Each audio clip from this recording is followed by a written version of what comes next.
Hi, everyone. Wow. It's hard to watch a film like that and even have any reaction immediately. My name is Dana Arshin. The reason I'm moderating this evening is because Adrian from the Polish Embassy took me and 10 other Americans to Poland this past June on a once-in-a-lifetime unforgettable trip. And when he reached out about having this film screening here, it was a huge honor, and I'm so grateful to Yolanta, Donna, to Zach, to our entire team for taking the reins and putting this entire thing together. You guys did an incredible job, and thank you so much. Before we start, I just want to see if you can all introduce yourselves to everyone. Just a few sentences about who you are, your background. Yolanta, if you feel comfortable talking about your family history, whatever you're comfortable with, just to give everyone here tonight an idea of who they're hearing from. Adrian, why don't we start with you? Thank you very much. Good evening. Thank you very much, Dana and Yolanta and everyone who is involved in the making this happening, and also our Consul General and Director of Polish Institute of Culture, and everyone who decided to join us tonight. I am political counselor in the Embassy of Poland in Washington, D.C. I've been working there for over 3 years right now.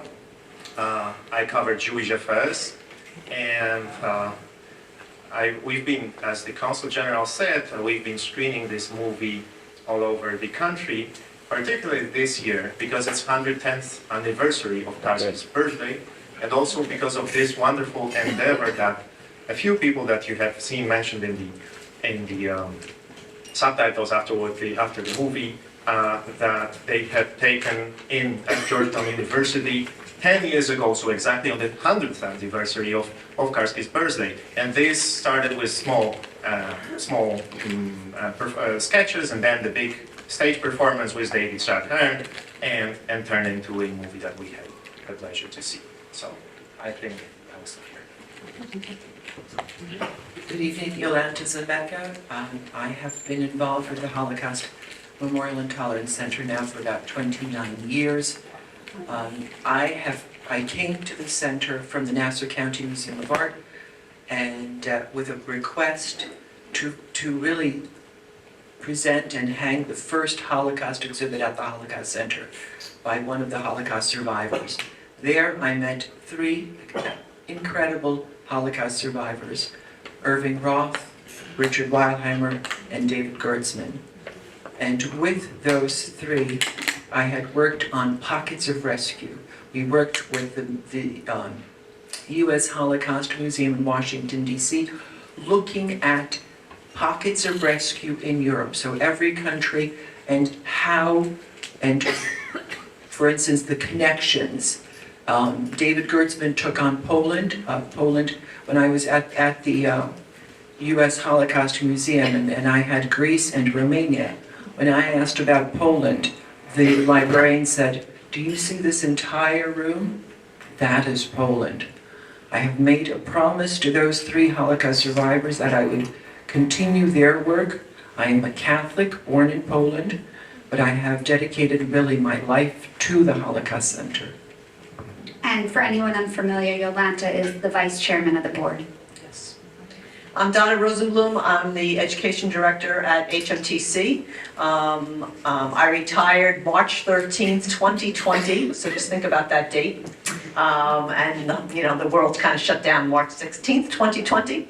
And I have come back out of retirement to be education director. I am also not Jewish. I am Catholic by birth. Married Jewish, raised 3 children in the Jewish faith. I have 1 daughter who lives in Israel now, in Tel Aviv, and I have been involved in Holocaust education since the inception of becoming a teacher. I have gone to Israel to study the Holocaust. I have gone to Poland. I have been to the camps. And I also feel extremely passionate and strong about continuing the legacy, telling the stories of the survivors as well as the righteous, both together. So thank you, and Manny. So good evening, I'm Manfred Corman. I'm the youngest one among this crowd here. So I am originally from Hamburg, Germany, and deported in October 28, 1938, from Germany to Poland. And then all kinds of things happened, and my father ended up on the ship to St. Louis and ended up in Holland in the concentration camp. My brother and I ended up on Kindertransport, and my mother went independently and went back to Germany from Poland and found her way to the United States. And then we were all reunited in 1946. So that's a little bit of the history of the Corman family. Thank you so much, Manny, and to all of you and our survivors, especially for being in attendance this evening. My first question is going to be for Adrian and for Jolanta, because both of you have spent so much time, obviously, in Poland. Jan Karski is very significant to me as well. When I first went to Poland in 2018, I remember Michael Berenbaum, the world's leading Holocaust scholar, who led my trip. We had gone for dinner and then for drinks, and he asked a bunch of the students in my group, does anyone want a midnight tour of Krakow or Krakow? And we said, yeah, take us around. And he stopped us in front of this larger-than-life Jan Karski statue. It's a bench with a bronze statue of Karski sitting on the bench right in Kazimierz in the Jewish Quarter. And we sat as he told us all about Karski, and that was really, as someone who was a grandchild of an Auschwitz survivor, I hadn't really heard about him before, and I know my Holocaust history. And then he showed us his hands on the statue, and they were huge. And he said the huge hands signify that he was larger than life. So I want to ask both of you, what is the overall sentiment of Karski in Poland, and is he taught in all the schools? And Jolanta, you and I spoke that so many people don't know about him. Why is there a lack of education? How can we spread not only his story, but the stories of righteous Gentiles more in the education system? Great. I know, it's a loaded question. That is a loaded question. I must tell you, growing up in Poland under communism, we could not have Polish heroes. We really could not. The Soviets, and that is something that I'm not sure if you understand. Right after the war, Soviets take over. Poland becomes a Soviet satellite. It's the Warsaw Pact. And really, Polish history is changed. For instance, the story of Jan Karski, and that is something that, for instance, when he says that he cannot return to Poland, because as we probably know, I don't know how many of you know about Witold Pilecki, but Witold Pilecki, who was actually volunteered to go to Auschwitz and then report on the atrocities that are happening in Auschwitz. Then he ran away, escaped from Auschwitz. Witold Pilecki, who really is a national hero, was murdered by the Soviets. Right after World War II, there were these incredible mass murders by the Soviets of those who were in the resistance. So Poland has a fascinating history, but also, a very sorrowful history. We could not talk about, for instance, Jan Karski, one of my favorite heroes, Irena Sandler. How many of you have heard about Irena Sandler? If you could raise your hand. Donna, have you? Yeah. Yes. Irena Sandler with Alla Gob Greenberg. And this is something that I hope that perhaps with you, Adrian, and with the Consul General, we can also talk about Alla Gob Greenberg. Two best friends, one Jewish, one raised Catholic. The war breaks out. Alla Gob Greenberg becomes the head nurse in the Warsaw Ghetto, in the hospital, and together they, with a group of people, because remember, this all had to be done in secrecy, smuggled out up to 2,500 Jewish children out of the Warsaw Ghetto. Every single person here needs to know her name. The same way that we know about Jan Karski now, we have to know about Irena Sandler. It is important to talk about those people who went beyond. All of us have a choice to make. we choose to either ignore the situation and just walk away, we at the Holocaust Center, and Donna will speak to this, we at the Holocaust Center teach students to be upstanders. If you see something, you have to do something. You need to help one another. Irena Sandler, with her team, remember, it was not just Irena Sandler, because she had about 6 or 7 people on the Polish side who worked closely together, worked in secrecy, and then Alla Goem Greenberg had 3 people in the Jewish ghetto working together. I'm so glad, Yolanda, you mentioned Irena Sender, who is one of my favorites. And actually, in my previous posting in Havana, Cuba, we had a Cuban theater that got inspired by her history and did a monodrama that then won some prizes in Colombia and Mexico. Returning to Karski, Karski eventually landed in Poland, returned to Poland in 1989, when we were again free and democratic, and we were finally, or we won our freedom from the Soviet yoke. And this shows, and I used to say that Poland is a 35-year-old country that is 1,000 years old, and this is true. So you must really understand that for us, World War II really ended in 1989. So it really lasted for so long. Derek Goldman, who wrote that performance and then co-authored the movie, complained or wished that Americans learn more about Karski because he was such an extraordinary person.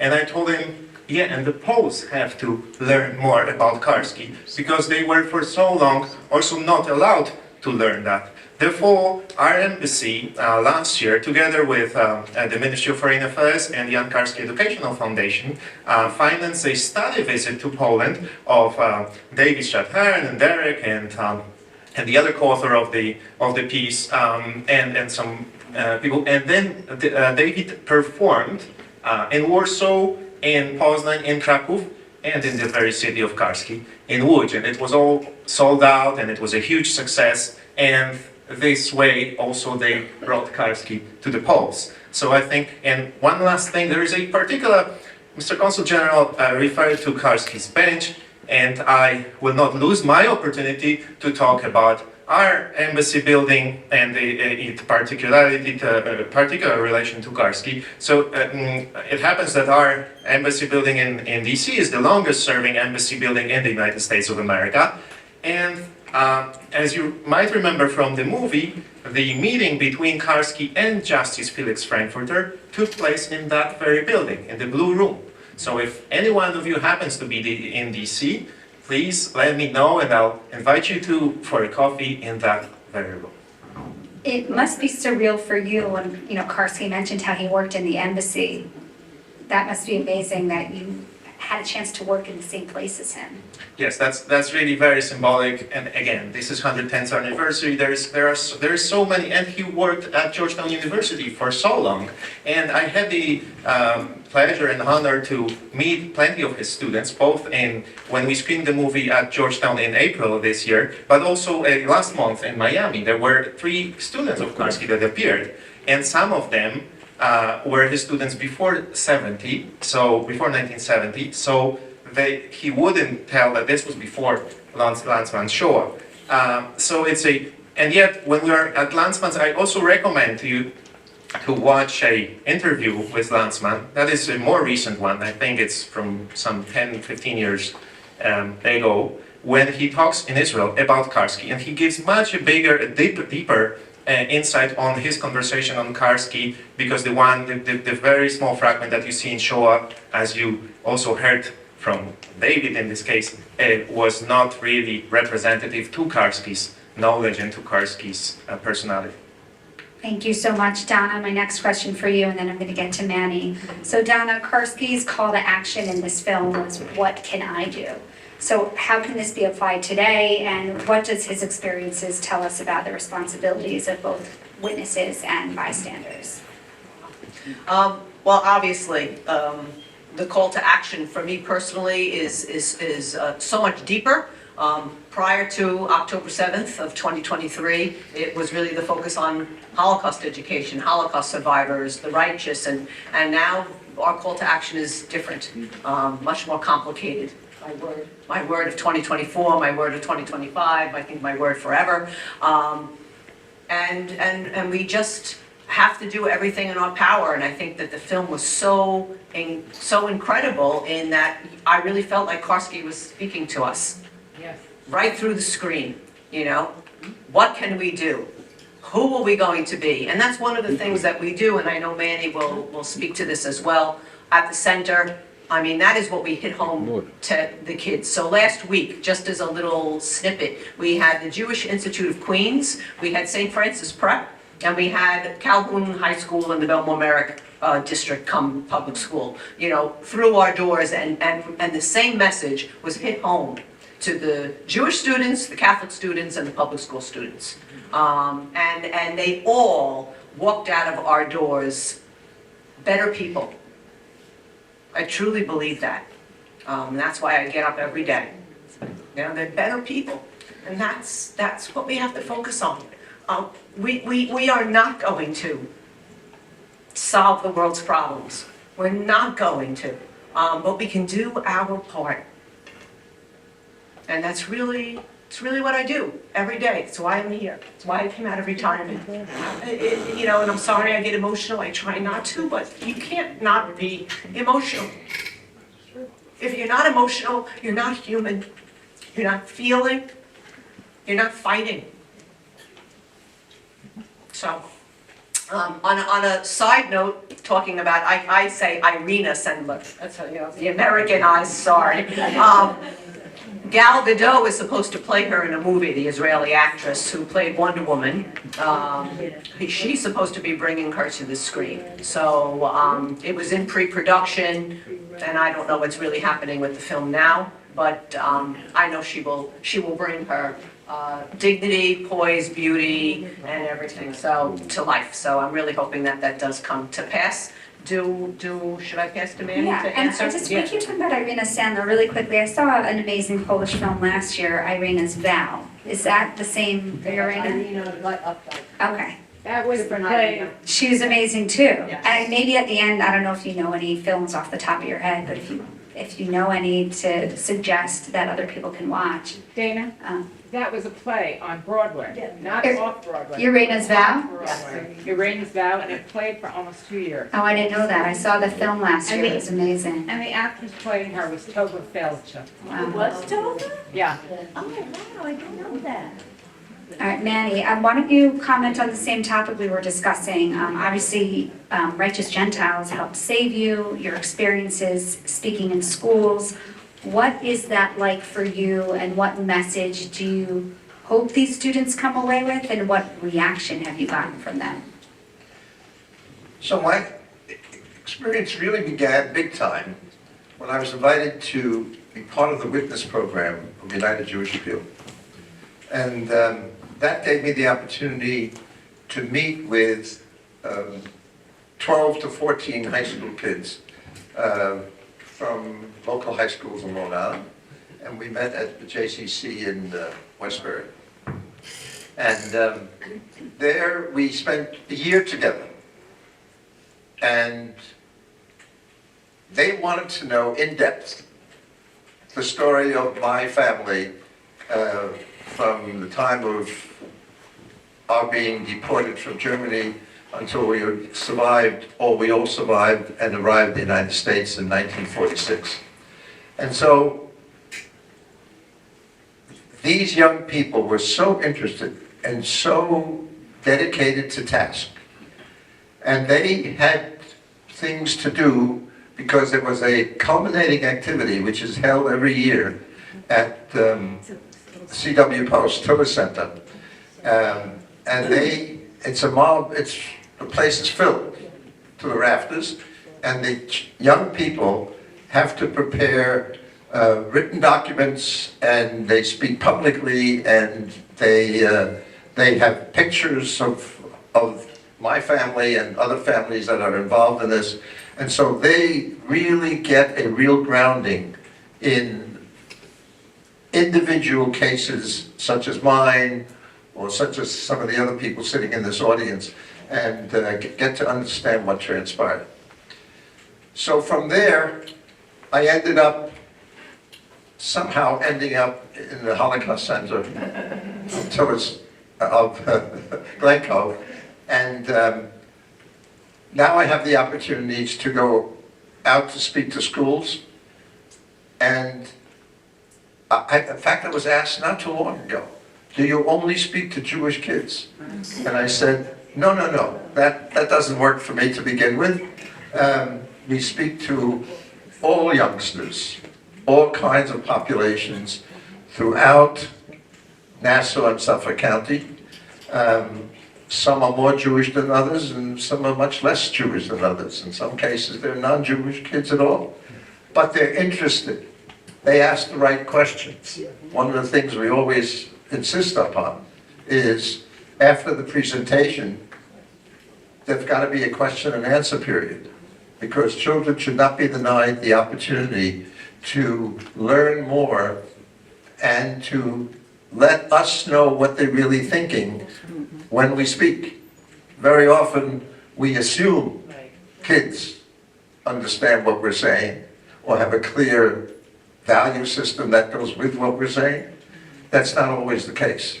And so we do that. I'm also involved in a program called Names Not Numbers, where children interview me. And some of my colleagues right here now are colleagues from the Holocaust group. It's an interesting colleagueship. And those youngsters have to do homework before we get there. They have to do homework in terms of finding out, who is this person we're going to interview? What do we know about him? What questions do we have to ask him? What categories are we involved in? And they go right through the process of learning. And they have professional people with them who teach them how to interview, how to edit, and how to present material in a more professional fashion. It's quite an exciting experience. That's basically what I do. And it keeps me, as somebody in my family said, it keeps me young. That's certainly true. That's certainly true. But somebody in my family said, you have a whole new profession. I said, yep, and it keeps me busy full time. Thank you, Manny. We are so grateful to you and all our survivors and docents and speakers who volunteer every single day to educate. And you could hear from Manny that not only our center, but there are so many programs that he's involved with. The education's there. I think the hope from tonight is how do we broaden it and what they're learning from these programs. My next question for Jolanta. So you mentioned growing up in Poland under communism, you couldn't really have a hero. So what is focusing on heroes and rescuers or these noble stories now show to a world audience? Well, I think in general, when giving, for instance, students statistics and giving, generalizations do not work. But if you tell the story of one individual and have that student or that person be able to identify with that individual and to aspire to become that individual, then that is really the essence of education in my opinion. And I left Poland at the age of 8. I grew up in the United States. Then I went back to Poland, to Kraków, for 1 year of Polish language and history, and stayed 11 years.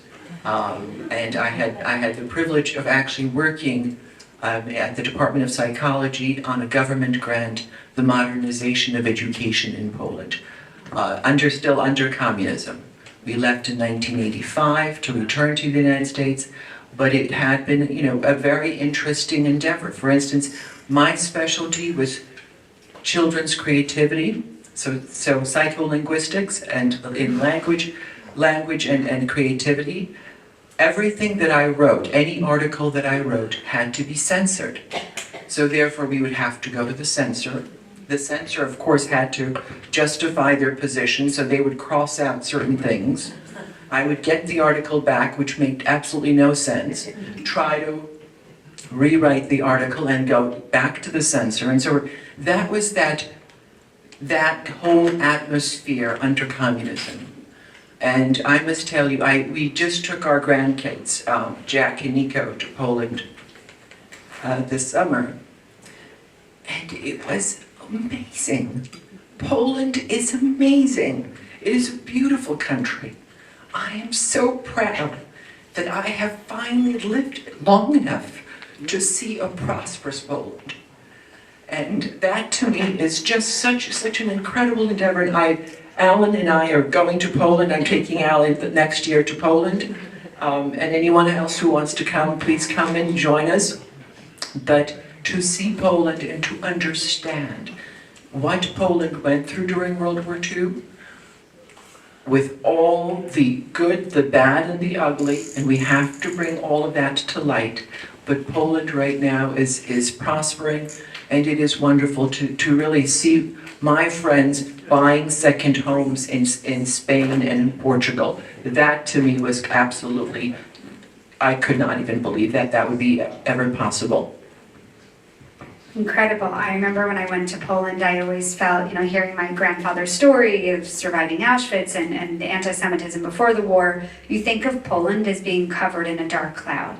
And I showed up and there was beautiful cobblestone and sunshine and endless greenery. And my mind is forever changed. And in a film I put together about Poland, that's how I started it. I was like, this is not the Poland that you think of. This is the Poland that exists today. I don't want to digress at all, but I'd love, Adrian, if you could talk about the really fascinating endeavors that so many people in Poland are taking now to not only remember Jewish history, but make sure that it continues to prosper, like the Jewish Cultural Festival and any of the places that you took us. And a lot of people had never heard of they know the Warsaw Ghetto Uprising, but not the Warsaw Uprising. So any information you want to share? Yeah, and I encourage everyone to see the videos that Dana published during our stay in Poland that were really very short, but in a nutshell of what we, during our visit, really experienced. And I think it's really encouraging, but also might be interesting for the ones of you who plan to go to Poland to have a grasp of it before you do so. We've been speaking about Poland before '89 and the communism. Then once '89 hits and we are again free and democratic, the Jewish revival happens in Poland. So Poles are again allowed to discover its Polish Jewish heritage, which has been there for 1,000 years, and with the 3.5 million Jews in Poland before the war, it has been really, and you must know that there were 60% of Polish doctors were Jewish, 40% of Polish lawyers were Jewish, and they were Polish and Jewish. We don't make this distinction of they were Jewish and they were Polish and they were Lithuanians. Particularly at the Second Republic, so interwar Poland was a very diverse country with lots of ethnicities, nationalities, religions. So this you can now discover in Poland again. Every major, and not only major Polish city has a Jewish culture festival. The biggest one in Kraków, happening in the end of June. You still can go there and participate. 30,000 people from all over the world join and participate.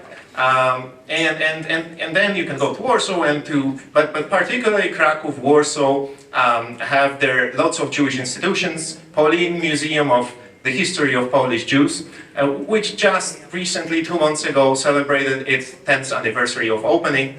And also to let you know, and it's all state-funded, also to let you know how we cherish, we as Polish people, as Polish governments, consecutive governments, because this is a non-partisan issue in Poland, how we cherish Polish Jewish heritage. The History of Polish Jews, Polin, the Museum of History of Polish Jews, Polin, was opened 2014, and the History of Poland is yet to be open. So it gives you a hint of how we really prioritize Polish Jewish heritage. And then, as you said, Dana, you can go to Kazimierz, and you really, this is a bit called right now, what, Polish, a Jewish kind of Disneyland, but yet you go there and you see vivid Jewish Poland. So I think that's, and of course that goes against the stereotypes, against the prejudices. I don't want to say that this is that we have already done everything and we are a paradise. There is space for improvement for sure, and we have some things to do, particularly about some of our politicians. But yet, I think that we had done a huge job for these 35 years, and we're on a good way forward. Just the fact that there is a Jewish relations office within the embassy, that says a lot. Is that rare for countries to have that? Yeah, that's actually the only position of this kind, to my knowledge, Wow. in DC for within the diplomatic corps. Pretty in DC. amazing. Also, guys, the food in Poland, really underrated. I mean, you could get the most incredible high-end meal for $50 a person, tip and tax, with like a 5-course tasting menu. And the food is fantastic. And the water, everywhere you go is flavored water. It's amazing. What'd you say? The vodka? Donna and the vodka. Well, my next question's for you. So this film, to me, felt like one long monologue. Donna is someone who trains our docents and our speakers. How do you feel that we can use storytelling and these personal narratives to keep the legacy of the Holocaust alive? And obviously that's what you do every day, but what tactics do you use to make it so much more personal and to reach your audiences? Again, I think Manny touched on it. It's the for the students, Nata and Yolanta, it's not about names, dates, statistics, that's not what we want them to remember. That we walk through the museum, to be honest with you, if they don't remember most of the stuff that our docents tell them, it's okay. It really is more about the kind of person that they have to be. They have to learn from the history in the sense that they need to do better. We must do better. We have an obligation to do better. And that's, you don't want to hit them over the head too much, but you want to hit them over the head. And I really try to bring in the individual story. So like I tell, Yolanta mentioned, Irving, David, and Richard, I was very close to them as well. And I tell Irving's story. I talk to him every day. I tell his story every day as much as I can, and I humanize him. I want the kids to feel his pain, feel his joy. He talks in a video that we have in Gallery 6 about his brother who he lost. And he says in the video, it's a quick little 3-minute piece, and he says, my brother tells me that I must go out and do the job. Like, I can't rest because I owe it to him. And I know that all the survivors feel that way, and I know, Manny, you do too. That's why you do what you do. That's why you have a new job, right? That's why you have a new job. So maybe speak to that a little bit as well, because I know when you speak, you also bring in the storytelling aspect as well. The storytelling is interesting because when I tell the story of my family, I have pictures from my family that we show so that they see the life of the Corman family in Hamburg, Germany, the school I attended, the Jewish day school I attended for about 6 months, and my brother was there longer. The synagogue that was burnt, that was knocked down in November of 1938 in Kristallnacht. So show them pictures of that. And then I also have the map of the trip when we were deported from Hamburg, Germany to Neubench in Germany, and on the other side of the border was Spongin. And 15,000 Jewish families ended up in Spongin in 1938. And that's why I don't understand when I hear statements like they didn't know what was happening. That happened. before World War II began, and it was a major activity of Jews being thrown out of Germany. So they learned that. Then I had a map of the ship to St. Louis, because my father was on the ship to St. Louis, and how it went from Hamburg, Germany to Havana, Cuba, to the United States, then back to Belgium, and then we talk about what happened to the passengers of that ship. So there are details which the young people learn about and are fascinated with, and they want to know more. And so we have to go digging up a little bit of our background all the time and say to ourselves, okay, so let's add this and let's add that, or let's subtract that. But the young people are so inquisitive and so interested in doing what they're doing. I'm always amazed at how many requests the Holocaust Center gets for having a speaker and coming to that center or coming to their schools. It's amazing, just amazing. And kudos to Zach. I want to give a shout out to Zach. Zach Rowley in the back, who handles it all unbelievably. So keeping with time, we have about, I guess all of you can answer one more question. So I'm going to put out one question and give all of you a chance to put it in. And this is also your chance to say anything you want to say, anything you want the audience to take away today. But back to Remember This, it was such a unique way of telling this story. Do you feel like a film like this breaks any ground? Did anything that he say surprise you at all? I actually didn't know he had a Jewish wife. And did it unlock any new ideas on how we can, educate differently? You can answer any of those questions or all of those questions. And why don't we start with Yolanta, since she has the mic. There's so many questions to ask. Wow, okay, it's a little difficult. I must just say that the performance by the actor was amazing. This is actually a play. The play was, I believe this was January and February of 2023 when it was in Poland, correct? And there were two performances in Warsaw, one in Łódź, one in Poznań, one in Kraków. In each performance, I believe the Jan Karski Foundation invited Ukrainian refugees. Wow. The reason why is because they wanted, first of all, we have Poland, as you know, opened up its borders to the Ukrainian refugees, and in a very short period of time, I believe Poland had about 1.5 million Ukrainian refugees in a very short period of time. In the Warsaw performance, and after each performance, the actor and the two co-writers would have a discussion with the audience. In one of those performances in Warsaw, they had invited 22 women who witnessed the Bucha massacre. And to me, that was just such a powerful, because what is happening right now, as we all know, it is happening again.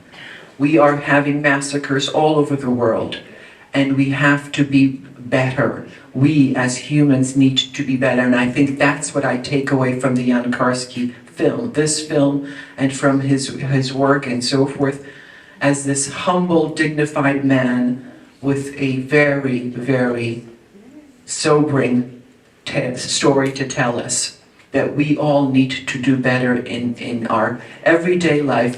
We don't need to, fight the big fight, in other words, but every small, as he says in the film, small evils lead to big evils. Watch out for those small little evils. And I think that is the essence that I take away from this.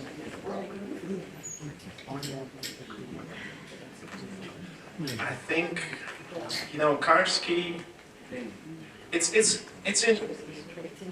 it's really interesting when he says that government have no souls and individual have souls, and he himself was a government official 3 times, because he was a Polish diplomat, he was the member of underground Polish secret state, which he wrote a book about, and then the special envoy of the Polish government in exile to President Roosevelt.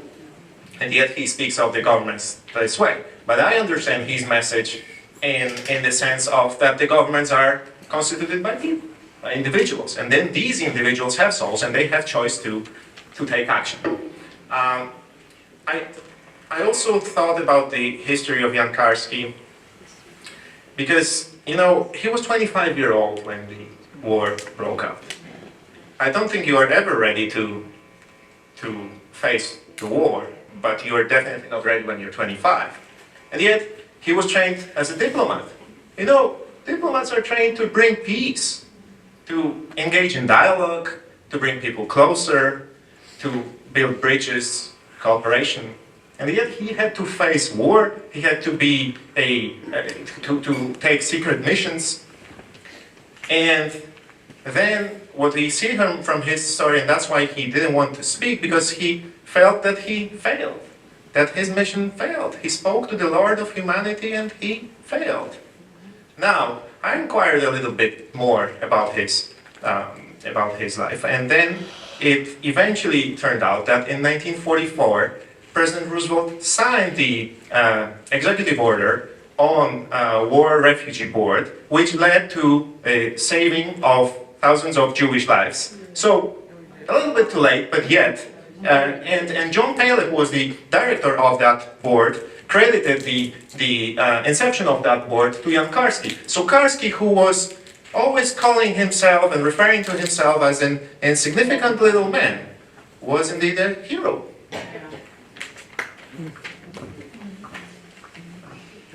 So yeah, so that was Raoul Wallenberg, who went to Hungary to save the Jews there, one man. But at least he did an amazing things, and I know that Aggie in the room feels that way about him, that he saved her family. So we have to remember that. And I love remember this, and the way he was talking, going through the ghetto, the camp, remember this, remember this. You know, I echo the same thing. Every fight is a good fight. And we just have to fight every day. That's really all that we can do. And think of the glass being half full and not half empty, which is a very hard thing to do in this world right now. It really is very, very difficult, and I know we all feel it. One maybe kind of nice story. So my daughter, who I said lives in Israel, went to Israel initially to play lacrosse. She was recruited by the Israeli national women's team. She went to Israel in 2014 on a lacrosse birthright, and then went back and played for the Israeli national women's team, and was in Prague playing for Israel, Team Israel. And they were staying in these dormitories outside of Prague, and different countries roomed on the same floor, and Israel was with Germany. Okay? Which, you know, you kind of think about, well, who thought about that? Anyway, but the German girls really bonded very well with the Israeli girls. And the German girls came and in Israel in these European Cups in 2015 took 4th place, which was pretty incredible for the lacrosse. And now in the Olympics, lacrosse is going to, for the first time, be played in 2028. So Israel is putting together and launching a team. But the German girls came to watch the Israeli girls play and rooted for them. Now the Israeli girls, outside of the tournament, could not wear their jerseys. When they went on the plane, when they traveled, Israel does not broadcast that it's Israel. You know, it did this then, you know, of course now. But one of the German girls actually exchanged her jersey, took the Israeli jersey and wore the Israeli jersey on the plane home to Germany. I thought that was fabulous. So, all right, you know, I tell that story and sometimes people say, yeah, so what? But, you know, I look at that silver lining. Right. And I look at that and I say, there it is. When we talk about, yes, Poland has a really dark history, but that doesn't mean it always has to be that way. We have to try to make it better. So that's my little 2 cents. The story of Jan Karski, the way it was portrayed here, was fascinating for me. And it triggered for me the goodness of people along the way. I mean, Jan Karski was a good man. And for me, as a young person, traveling in certain directions and kindertanzsport and being away from my parents and so on and so forth, we ran into some unbelievable people. When we arrived in England, there were families waiting for us and took us into their homes.